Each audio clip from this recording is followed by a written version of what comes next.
Hi everyone, welcome back to Susan Dawn Spiritual Connections. I was not anticipating coming on, and that's usually what happens with these kind of in-depth sacred channelings. It just feels like there's something on my heart that I want to express, something that I want to explore with you, and so I come on here wanting to have these kind of sacred chats, and that's what we're going to do today. There was some interesting things that have happened, and a lot of synchronicities, and a lot of puzzle pieces that I've been getting that I feel like we want to talk about today. And I feel like there is a lot that wants to be shared, not just with me personally, but coming through as reminders for where we are in this space and time, particularly where we are in this present moment. I've been feeling I've been feeling a little bit of a heavy energy, not just within the collective, but within myself.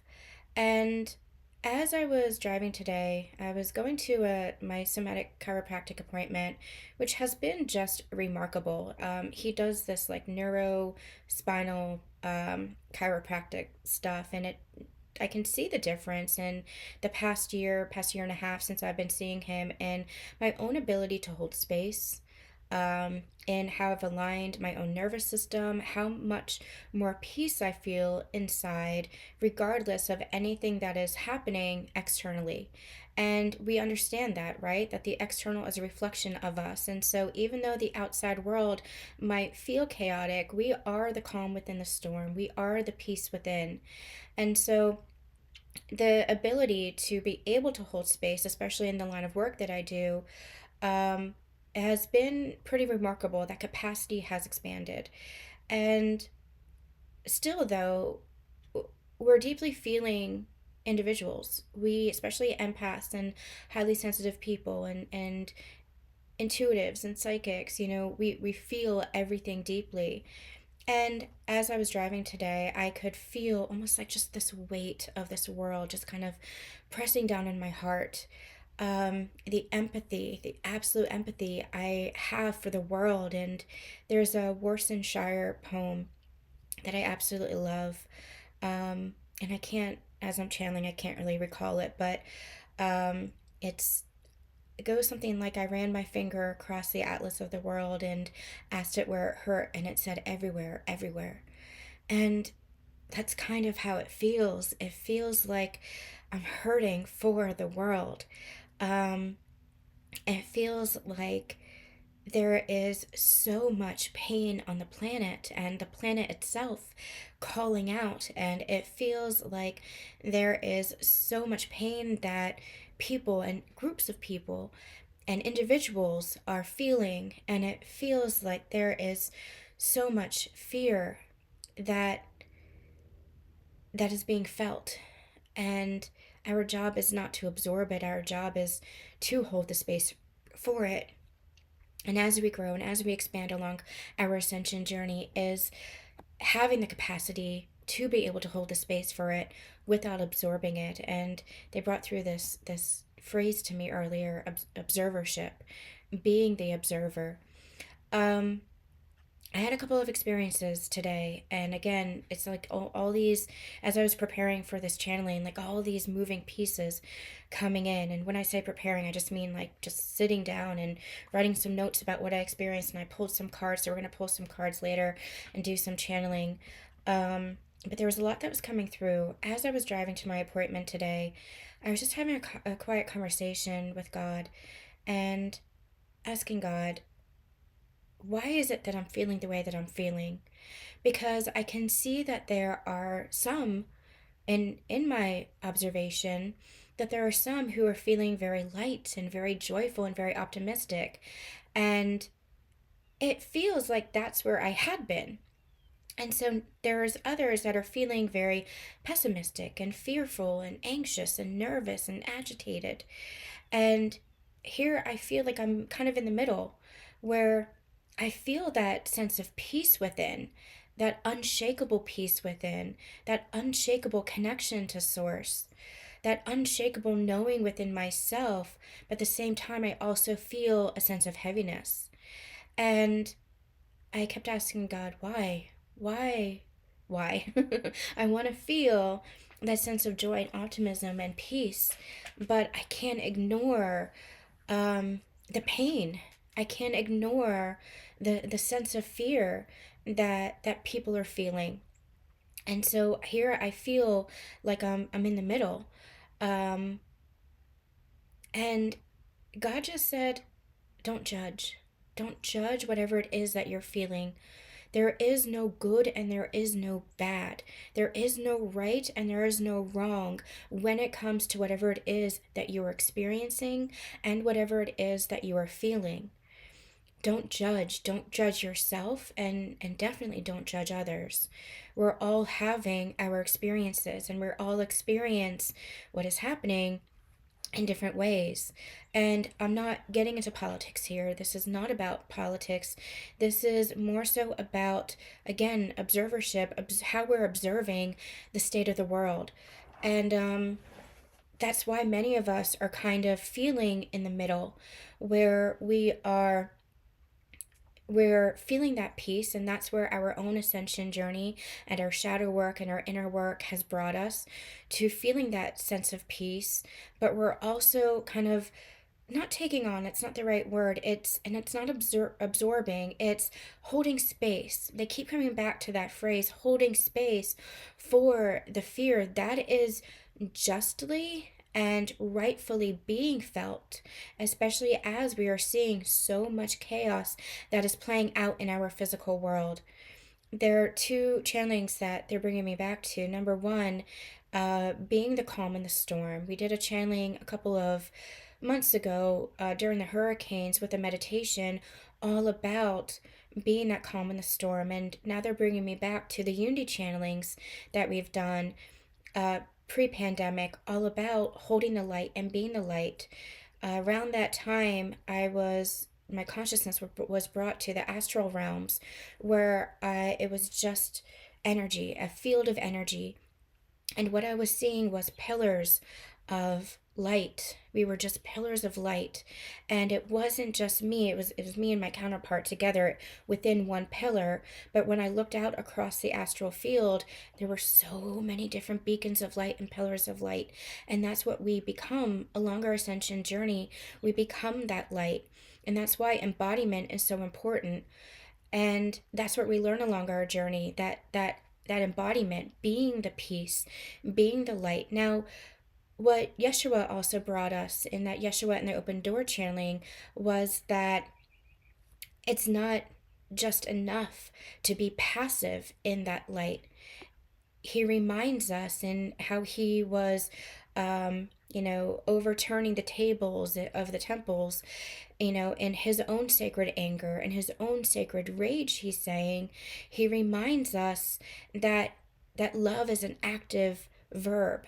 It is an active energy, and that it's not just enough to hold that space and hold that peace, but to stand up when there is injustice, to stand with your fellow man. That is what it means to be a spiritual being, to embody spiritual nature. I just did a writing on my new Substack called The Mystic and the Muse. That's my Substack, called A Golden Age or a Golden Cage, a New Golden Age or a New Golden Cage. I did make that essay free because I wanted it to be available to everyone, in which we are allowing ourselves to question ourselves, question our beliefs, and question our spiritual nature, especially within the spiritual community. Is it spiritual? Is it truly spiritual to just sit back and be in a passive energy and say, oh, it is what it is? No, it is not. A true spirituality is the embodiment of peace, yes, but is also the embodiment of standing up for your fellow human being, standing up for your fellow man when there is injustice, standing up against injustice. And I'm just getting called to share a piece of that. So, what I had written, and all my writing is basically channeled, what I had written is, awakening is humbling, it's heartbreaking. It doesn't make you feel more powerful, it makes you feel everything. Only when you've walked through the crucible of your own reckoning, when you face your own shadows, your darkness, your deepest truth, Do you begin to wake up to the full reality of the world? Because true awakening isn't just about seeing the world clearly, it's about seeing yourself clearly. And so, who are you? Who are you in that embodiment? And I always say this, when push comes to shove, are you going to sit back and let injustice take place? Are you going to let people be in pain?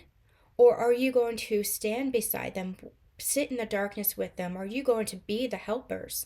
They're reminding me of a quote by Fred Rogers, and he said that when he was little, his mother once said to him to look for the helpers. Always look for the helpers. That is what it means to be a spiritual being within our human existence. It is not enough. There might be some on this planet who are meant to be, sitting on the mountaintop and channeling and meditating. There are roles for everyone. But for the majority of us, it is not enough for us to be in passivity. That is not peace. Peace itself, like love, is an active energy. And so, how are you standing beside your fellow man and brother and sister who are in pain? How are you helping to alleviate that pain? How are you advocating for equality for all? How are you advocating for basic human rights? That's the question that we have to ask ourselves, especially as a spiritual community, because it's not enough. It is not enough just to claim that you're a spiritual being. Now it's all about embodiment. And in our year ahead channeling, and for the past year, we have been channeling leadership by example and that Yeshua energy. So I had two experiences as I was driving. The first was, again, literally as I was questioning God, or having this conversation in which I was questioning myself with God, I saw a beautiful, what looked like a white hawk with its wings outstretched land on a telephone wire that was crossing the road above me. And I was approaching it, so I saw the full throttle of its full wingspan outstretched, and then it landed on the telephone wire and just settled in this peaceful stance. And I questioned myself. I said, am I actually seeing a white hawk? I said, maybe I don't know my birds. I said, am I actually seeing a white hawk? But then I did some research and I saw that white hawks are actually not commonplace, but they're not entirely rare here in Pennsylvania.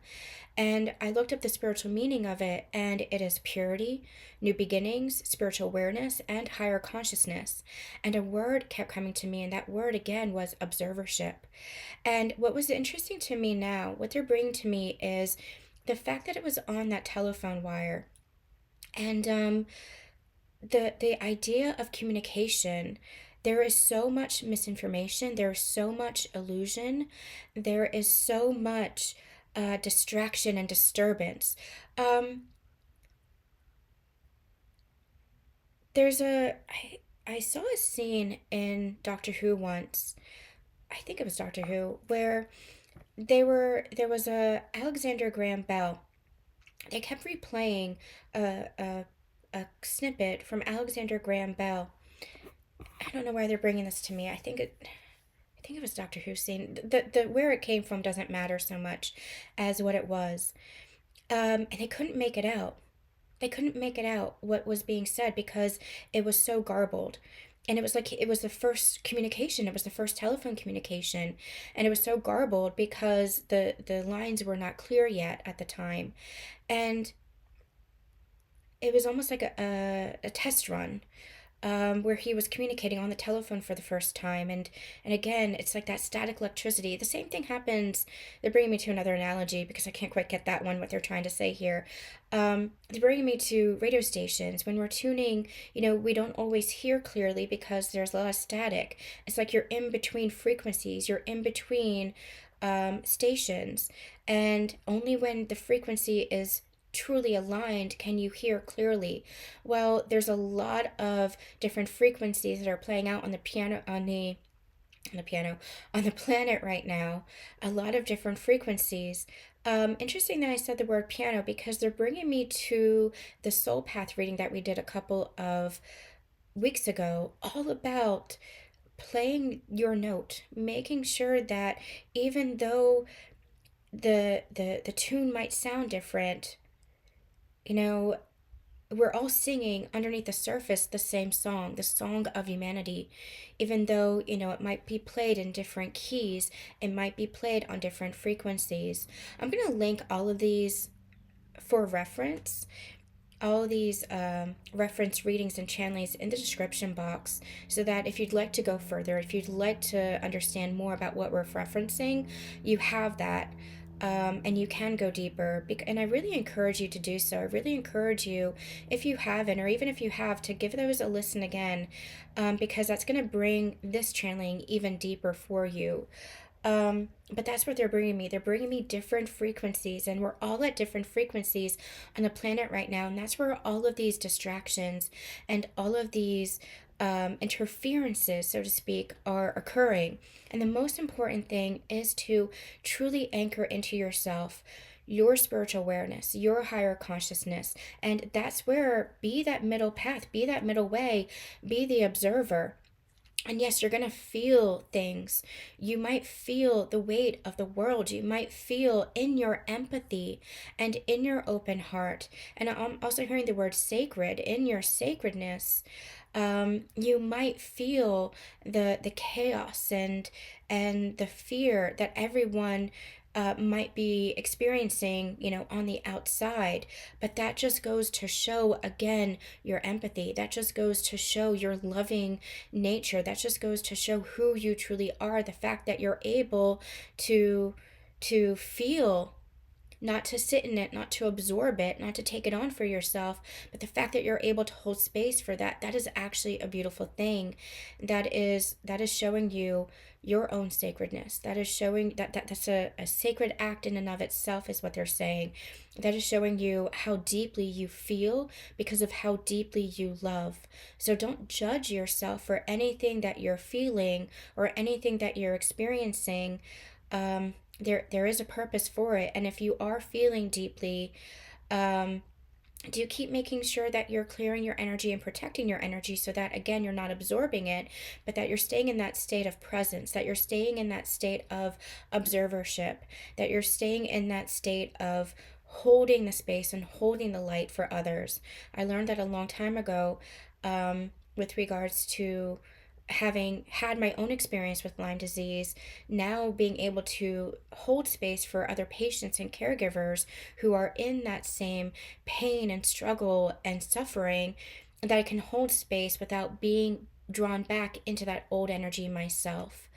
And so being in that kind of middle path, being in that middle way, being in that observership allows you to still be connected to those higher states of consciousness while allowing yourself to feel that empathy. And we should never lose our empathy. When we come to a state of apathy, that's when we're in danger of being disconnected from ourselves and disconnected from the world around us, from the planet as a whole. So don't ever lose your empathy. Your empathy is one of the most beautiful things about you. It shows your heart, it shows your love, and it shows your sacredness is being reflected in the world. Um, the other thing that they wanted to bring forth was, well, number one of the decks I was called to pull out was this Oracle of Delphi deck. And we've been channeling the Oracle of Delphi for many, many years now, since maybe 2019, 2020. And it was this know thyself message that we kept getting. And this deck, I can't remember, it was a gift from one of you in the community. Thank you so much again for this. We haven't used this in a while. I haven't used a lot of my decks in a while. But I was drawn to pull that out, and I was just kind of sitting here and pulling cards and kind of tuning into the energy, and this card came out, the Illusionist. And this, you see how it just feels like there are two figures here, and what this feels like is the backs are against each other, like you're turned away from each other. And that's the biggest illusion that is playing out right now. This division. We're not meant to be divided. We're not meant to pit one against the other. We're meant to lift the veil of that illusion and hold space for all, including those who are in pain, and especially those who are feeling pain. It's not about pitting one against the other. It's about recognizing that unity consciousness is about holding space for all and not judging what anybody's experience is. So that's what we're experiencing now, this great illusion, this illusion of misinformation, this illusion of chaos, this illusion of distraction, and this illusion that everybody's on a different frequency. And we see that so much in the spiritual community, and I can't stand it. I cannot stand the spiritual community right now, because what is being played out is just an us versus them in another matrix, in another loop. It's just us versus them playing out again and again, just with more spiritual language, and I cannot stand it. I cannot stand it. Um, this is the very thing that our own embodiment is meant to lift us from. This is what unity consciousness is, not an us versus them, but recognizing that we are all one and we're all playing a part in that oneness. And not to keep yourself divided, and definitely not to say, you know, um, judge what it is that anybody is feeling. It's not to judge what anybody is experiencing or what anybody is feeling. In fact, if people are feeling afraid, reach out and help to quell that fear. Reach out and say, I hear you. I see you. I understand you. Um, Especially there is so much injustice that is playing out right now. And people are calling for a sense of justice. That is where most people are feeling that pain. Reach out, take action, take steps. Take steps in your community. If this is playing out on a greater global perspective too, in a collective level, reach out to help alleviate those senses of injustice. We're not meant to be pitted against each other. We're not meant to be creating more division. We're not meant to be judging what anybody is experiencing. We're not meant to be saying, oh, well, we're on this different frequencies, and I'm over here and you're over here and I'm up here and you're down here in a low vibration. No, at the end of the day, we all are. We all simply are. Remember who we are. I pulled out another deck, this Archangel deck, and I'll get to that why in a minute. Remember who you are. Remember who we all are. Remember that we are all as one. So as I'm driving and I'm feeling like, I just feel like I want to just sob, and sob as part of this release, this energetic release. And that's why I was really glad that I was going to go to this appointment today, because I was able to regulate my nervous system through that appointment. And I'll get to that in a second. But one of the songs that came on my Spotify playlist was Calling on Angels. And it's a song by Jane Siberry, Siberry. And I had not heard this song prior to the summer. This summer, I was in kind of like a hermit mode for most of the year. And I got called to watch Roswell. Not the new one. I know there's a new version on Netflix, but the old one from like the early 2000s when I was in high school. So I remember watching this on television, and it did not hit home like it does now. And that's going to be your ascension journey. You're going to see things, even read books, see art, watch movies, listen to music. You're going to always experience it a little bit differently. It's that phrase of, I always use that parable of, you never step into the same river twice, because it's not the same river and you're not the same person, right? And so especially art is always reflective of us. It's reflective of our experiences. It's reflective of the stories that we're telling ourselves. It's reflective of our identity. It's reflective of what we're connecting with. And it's especially reflective of our spiritual nature. And so as we're watching movies or television shows or listening to music or reading books, we're always going to experience it or translate it, so to speak, in a different way. That's the power of art, is that, the words can remain the same, but how are we experiencing it? What's hitting home? What's resonating, right? Even these channelings, you can go back and listen to one of our timeless channelings, and it's going to hit differently. And that's because it's energy. It's not so much the words. It's not so much the notes that you're hearing, the melody that you're hearing. It's the energy. And it's the energy that you are bringing to it that's going to be reflected back to you. That's the beauty of art. That's why we need the humanities. That's why we need um, arts and literature, because it's a reflection of us as reflective of our humanity, as reflective of who we are. And when I'm talking about humanity, I'm not just talking about being human. I'm talking about the spiritual nature of us being human. When we're talking about humanity, it's not just being human beings in a meat suit, in a physical body. It is about our essence, it's about our energy. And so I watched this show many, many years ago, but I was called to watch it again.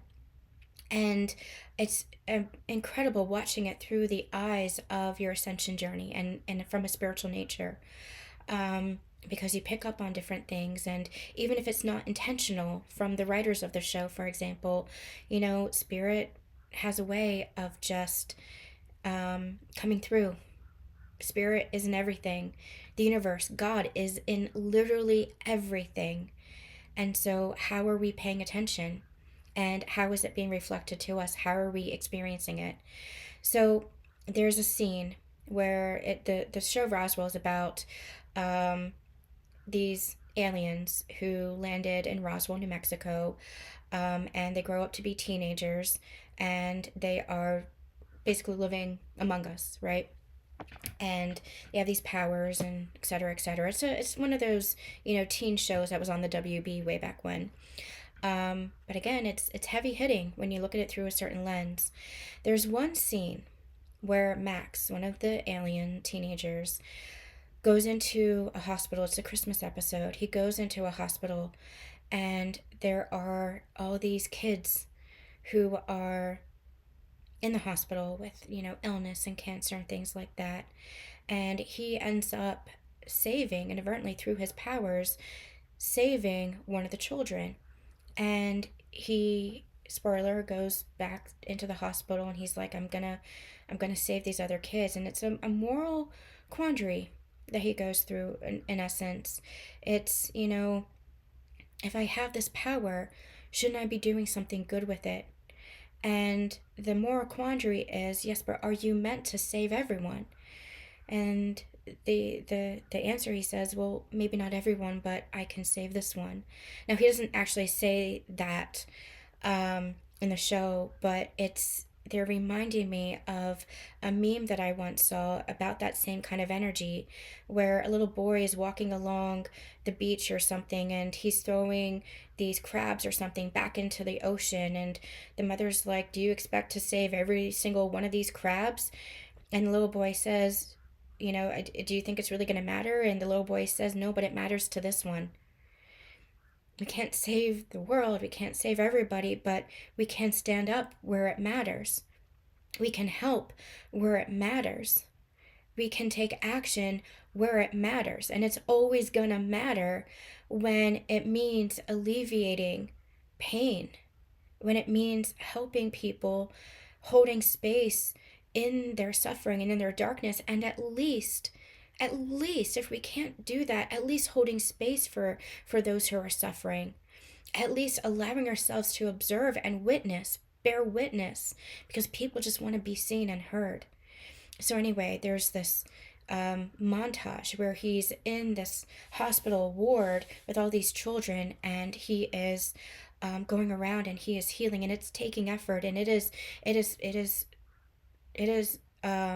has a cost to him. Um, but there's a song that plays, and it's called Calling All Angels.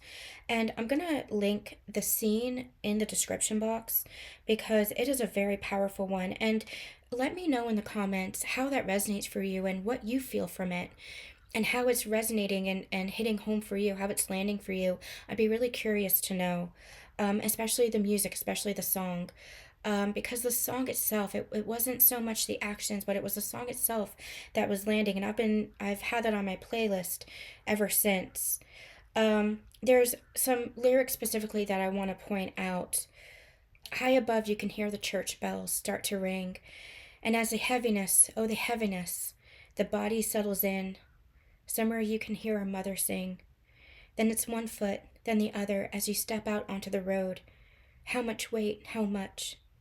Then it's how long and how far. And how many times, oh, before it's too late. Calling all angels, calling all angels, walk me through this world, don't leave me alone. We're trying, we're hoping, but we're not sure how. Oh, and every day you gaze upon the sunset with such love and intensity. Why, it's almost as if you could only crack the code.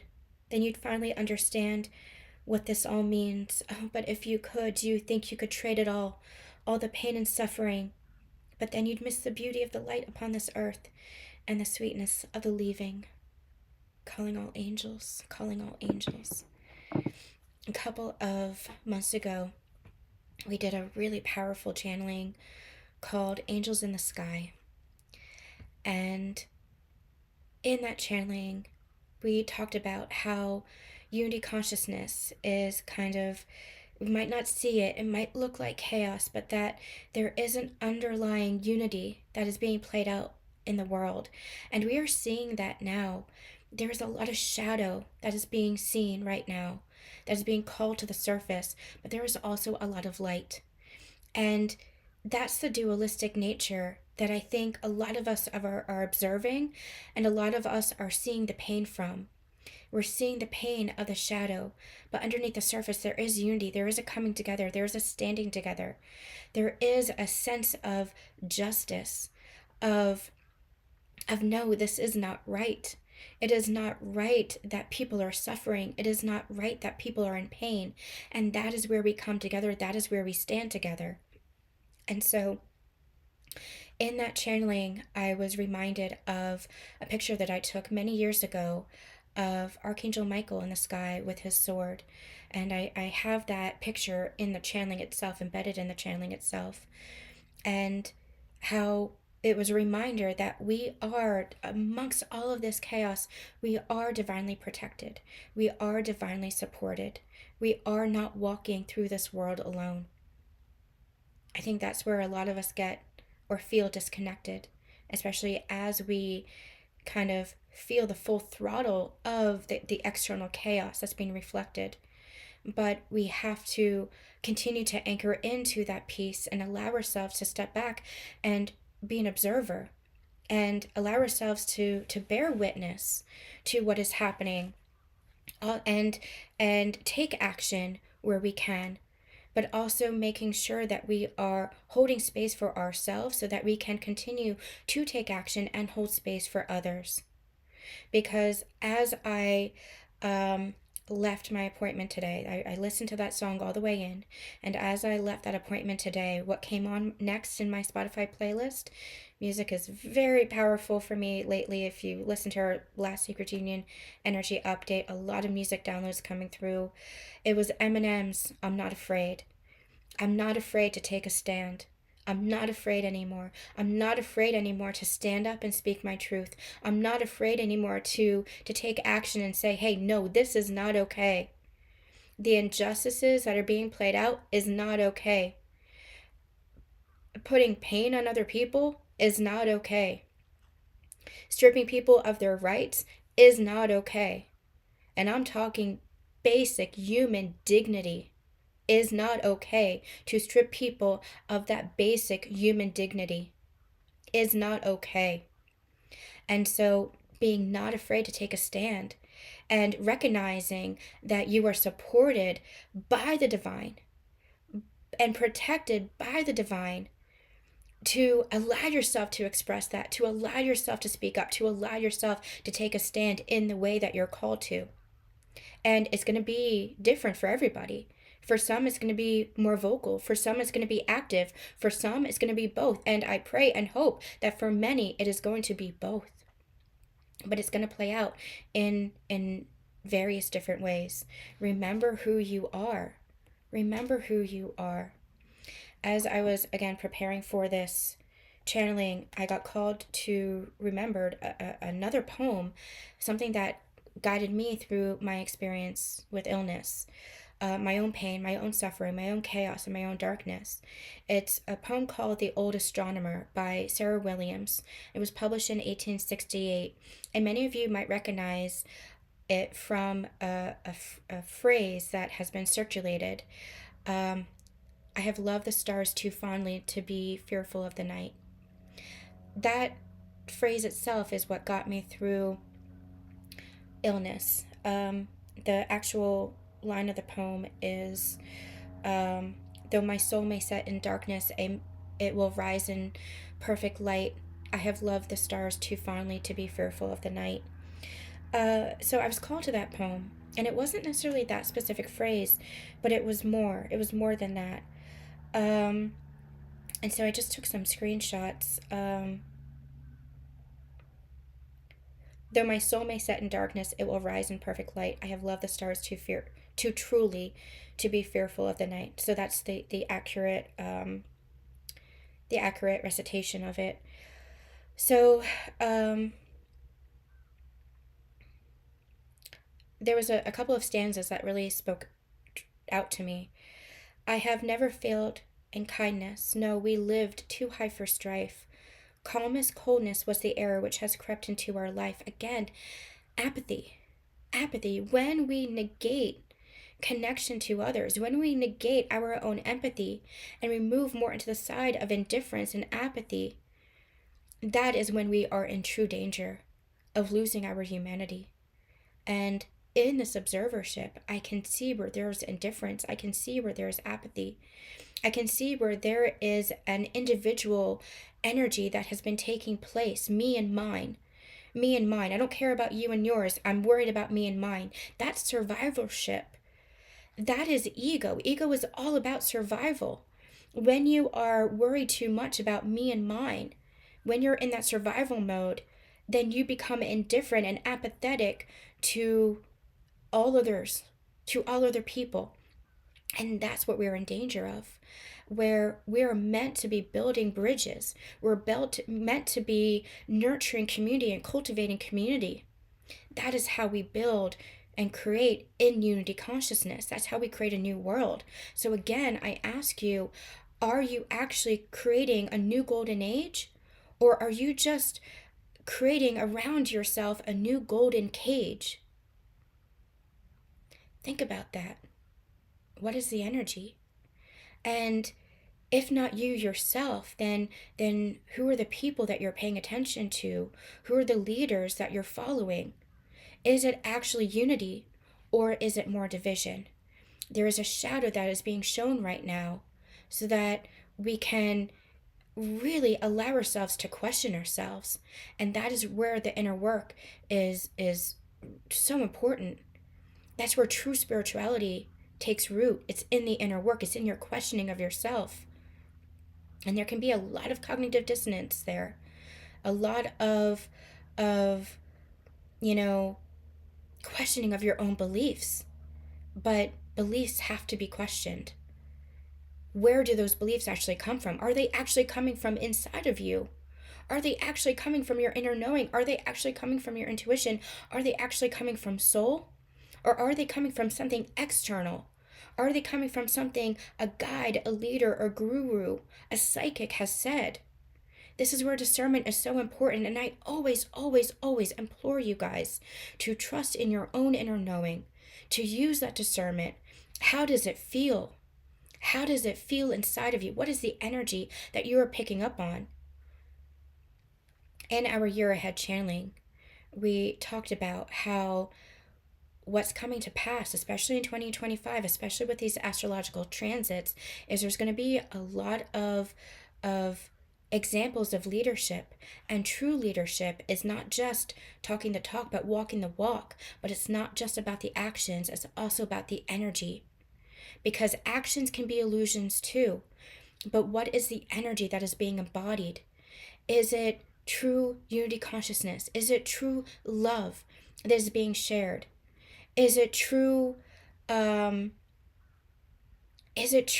asking you to be a leader in your own right?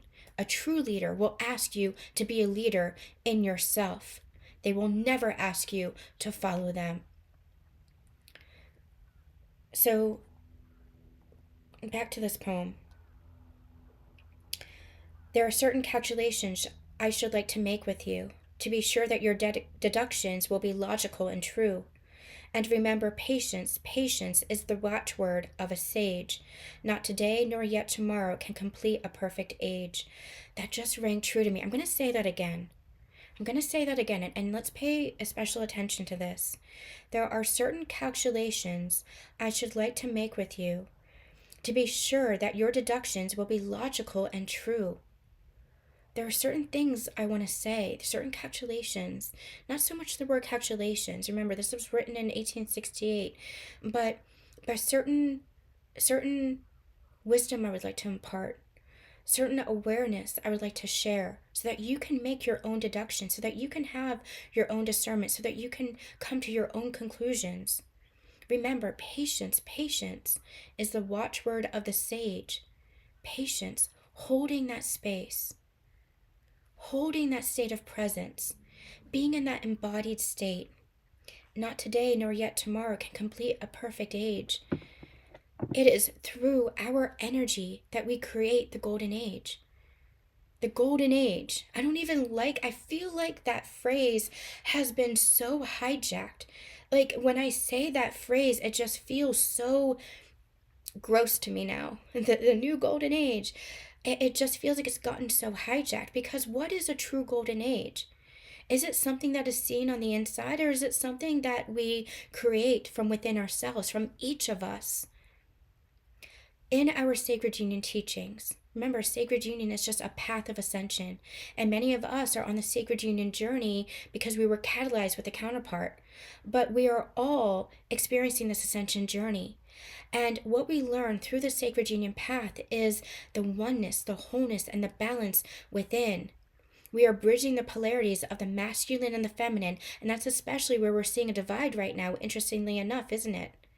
We're especially seeing a divide between masculine and feminine energies, especially because the patriarchy has had such a foothold for centuries. And it's not about going to the matriarchy. We've been channeling for years that the pendulum has been unhooked, and now we're just seeing the chaos of it go back and forth until it finds itself in balance, until it finds itself in that unity. And so we're especially seeing that play out in the physical 3D with regards to a division in between males and females. And where the greatest division is in politics, is in the laws that are being enacted. That's where we're seeing the greatest division. And the more that we come into that wholeness, the more that we come into that unity, the more that we bridge the polarities, we are literally creating a ripple effect and bridging the division, bridging the separation that we are seeing play out in our physical reality. But we can only bridge that separation once we bridge that within ourselves. Once we recognize the illusion of that separation, once we see the beliefs that continue to create that illusion of separation, that's when we come into oneness. That's when we come into unity consciousness. Many years ago, a couple years ago, we talked about, it was a channeling called Out of the Garden. We talked about the fallen consciousness and how the fallen consciousness, being kicked out of the proverbial Garden of Eden, was a fallen consciousness, and that we became aware of ourselves. And in that awareness, we became separate from God, believing that we were separate from God, where that separation is a true illusion. We're never separate from God. We're not out of the garden. We believed that we were kicked out of the garden, but that's just a belief. The garden is within us. It has always been within us. That's what we have to remember. And they want me to be very clear. It is within all. Every single being on this planet, it is within all. The Garden of Eden, the Kingdom of Heaven, whatever it is that you want to call it, nirvana, whatever it is that you want to call it, it is not reserved for a few. That is the illusion of separation. It is not reserved for a few. They want me to be so emphatic and so clear here. Heaven is not reserved for a few. It is within all.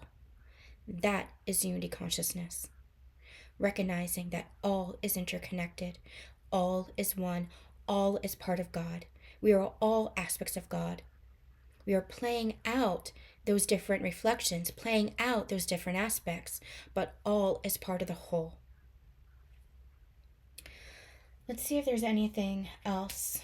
Let's do a little bit of a channeling here and see if there's anything else that wants to be said. I really encourage you guys to check out the reference channelings and readings in the description box.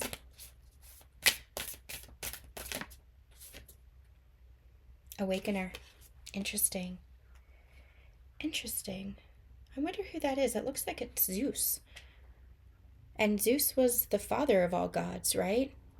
God the Father, essentially. Awakener, fortify, soar, emerge, strengthen, emerge as your true self. Emerge as your true self.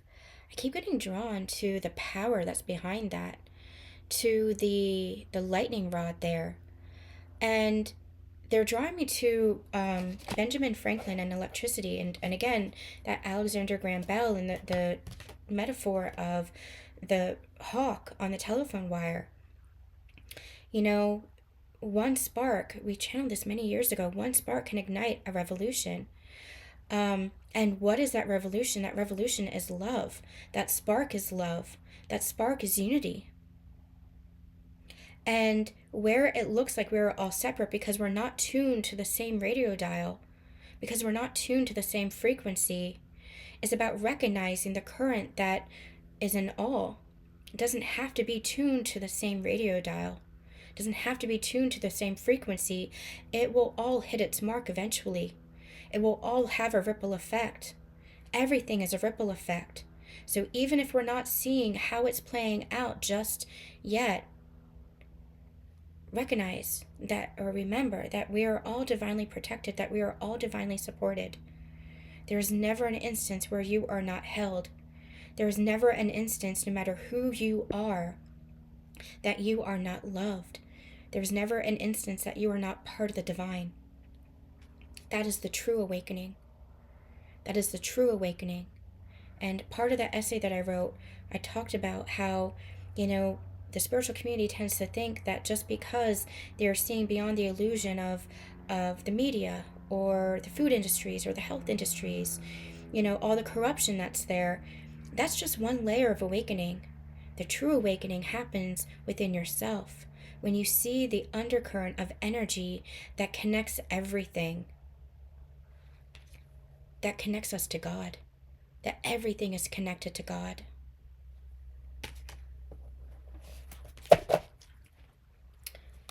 Pull one of these. Yeah.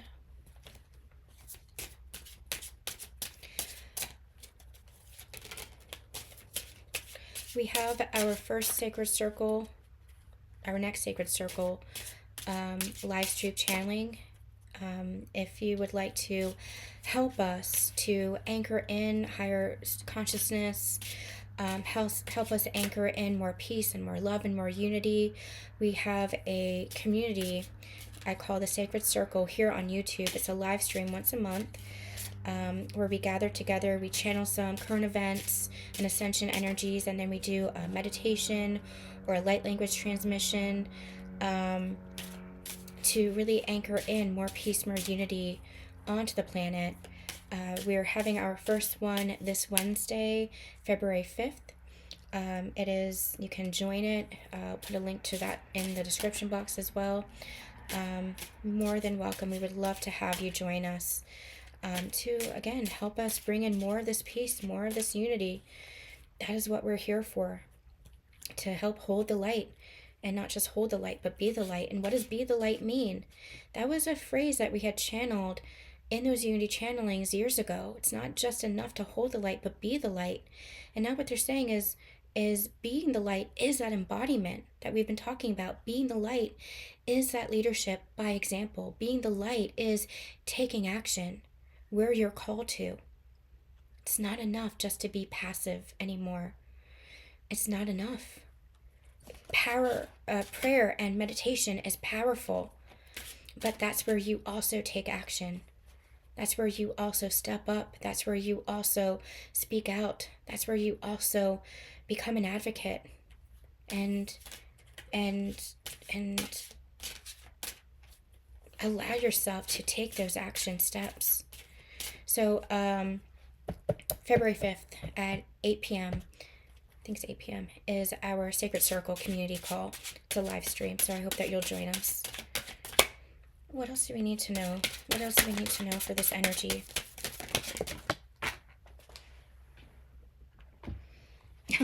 Creative writing. Archangel Gabriel, make time to write down your thoughts in a journal or pen an article or a book. Writing, it's very interesting. Last week I shared this. I got called to put all of my personal writings and my authorship writings, like my creative writings and my spiritual writings, into one Substack, and that's how we created the Mystic and the Muse. And I had felt a separation within myself for a while, for a couple of years now, as I built this spiritual business. I also have my author business. My novels are part of me too. And my personal blog, my author blog, is where I have shared my personal journey, my own spiritual evolution, because my spiritual evolution is not just because I went through an awakening or an ascension. My spiritual evolution has been since I was young, since I was a kid. And it has been part of my writings, even though I didn't realize it or recognize it as spirituality at the time, or I didn't recognize it as channeling at the time. My spiritual journey has been a very natural and organic one. And as I go through levels and layers, it just kind of intensifies and levels up. So I don't want to say that it has been all pretty, and it has been very intense as I have gone through different layers of awakening, and certainly as I was activated to my ascension journey. But it was very interesting in the way that all of a sudden, like, I'm just getting ready to write a blog post and I don't know where it fits. Does it go in my personal blog or does it go on my spiritual blog? And then all of a sudden, Spirit brought in this download to create a Substack, which is the merging of both. And so now I have it linked to that Substack, and it's called The Mystic and the Muse.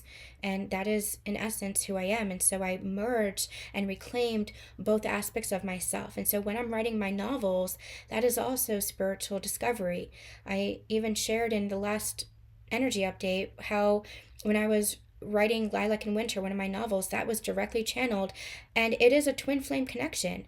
Before I knew or had ever heard of the word twin flame, or even was activated to that journey with my counterpart, I had literally channeled that 6 months before meeting my counterpart and ever hearing the phrase twin flame. And so my writing is in a way in which I express myself, yes, but it's also a spiritual journey for me.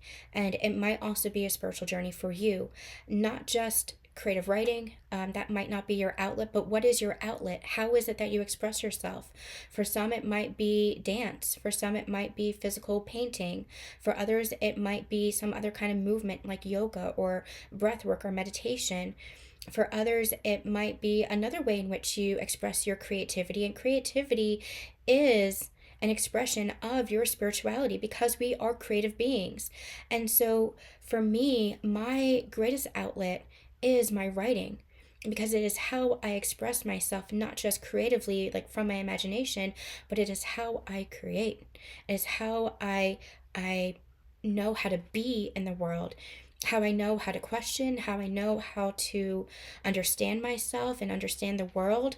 When I'm writing, when I was going through my Lyme experience, I did a lot of journaling, and I would start off with like pages and pages and pages of F you universe and God, and why is it like this, like just rampaging, because I need to get those emotions out.